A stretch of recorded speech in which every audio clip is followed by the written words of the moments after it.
প্রায় 17.5 কোটি মানুষের এই বাংলাদেশ। ঐতিহ্য ও সংস্কৃতিতে সমৃদ্ধ আমাদের বাংলাদেশের সামনে পড়ে আছে অনেক চ্যালেঞ্জ। মোট জনসংখ্যার 40.47% শহুরে বাসিন্দা হলেও তাদের অনেকেই অর্থনৈতিক সমস্যায় জর্জরিত। 2023-24 অর্থ বছরের হিসাব অনুযায়ী দেশের 18.7% জনগণের অবস্থান দারিদ্র্য সীমার নিচে, আর চরম দারিদ্রতার সাথে লড়াই করে যাচ্ছে দেশের 6.5% মানুষ।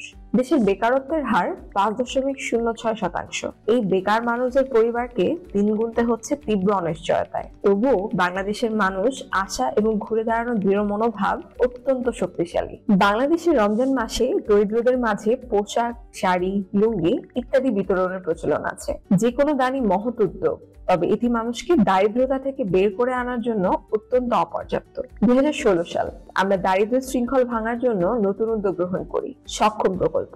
এই প্রকল্পের মাধ্যমে জাকাতের অর্থ ব্যবহার করে দারিদ্র দূরীকরণের এক নতুন অভিনব কাঠামোবদ্ধ পরিকল্পনা তৈরি করা হয়। সক্ষম প্রকল্পের উপকারভোগীদের মাঝে সেলাই মেশিন, রিক্সা, চায়ের দোকান সহ বিভিন্ন আয় উৎপাদনশীল মাধ্যম প্রদান করা হয়, যা তাদের টেকসই জীবিকা অর্জনের চাবিকাঠি হিসেবে রূপ নেয়। বাংলাদেশের 21টি জেলায় কার্যক্রম পরিচালনা করে সক্ষম এখন পর্যন্ত 2600-এর বেশি পরিবারকে স্বাবলম্বী করেছে। আর সক্ষমের উপকারভোগীদের মধ্যে 60% নারী। সক্ষম কেবল এককালীন আর্থিক সহায়তা নয়, বরং আয়ের একটি স্থায়ী মাধ্যম তৈরি করে দারিদ্র চক্র ভাঙতে, যা অত্যন্ত জরুরি। উপকারভোগী নির্বাচনের ক্ষেত্রে সক্ষম প্রকল্পে একটি কাঠামোগত পদ্ধতি অনুসরণ করা হয়। প্রথমে আবেদনকারীরা প্রয়োজনীয় কাগজপত্র, আবেদন ফর্ম জমা দেন। এরপর সার্ভের মাধ্যমে যাচাই বাছাই ও বাসা পরিদর্শনের মাধ্যমে তাদের আর্থসামাজিক অবস্থা মূল্যায়ন করা হয়। তারপর তাদের দক্ষতা অনুযায়ী আয় উৎপাদন মাধ্যম প্রদান করা হয়। প্রতি 6 মাস অন্তর তাদের অগ্রগতি পর্যবেক্ষণ ও মূল্যায়ন করা হয়। পাশাপাশি প্রয়োজনীয় পরামর্শ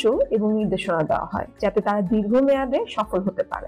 জাকাত ও সক্ষমের মতো উদ্যোগের মাধ্যমে আমরা সমাজের সুবিধা বঞ্চিত মানুষের জীবন পরিবর্তন করে আনতে পারি। সক্ষমের মাধ্যমে হাজারো, এমনকি লক্ষাধিক মানুষের দারিদ্র্যমুক্ত জীবনের স্বপ্ন বাস্তবে রূপ নিতে পারি। দীর্ঘস্থায়ী পরিবর্তন আনতে হলে অপরিকল্পিত দানের চেয়ে পরিকল্পিতভাবে দান ও জাকাতের যথার্থ ব্যবহার আমাদের নিশ্চিত করতে হবে। তাহলেই আমরা দরিদ্র মানুষকে করতে পারবো স্বাবলম্বী, সৃষ্টি হবে কর্মসংস্থান এবং বাংলাদেশ থেকে চিরতরে দূর হবে দারিদ্র্যের অভিশাপ।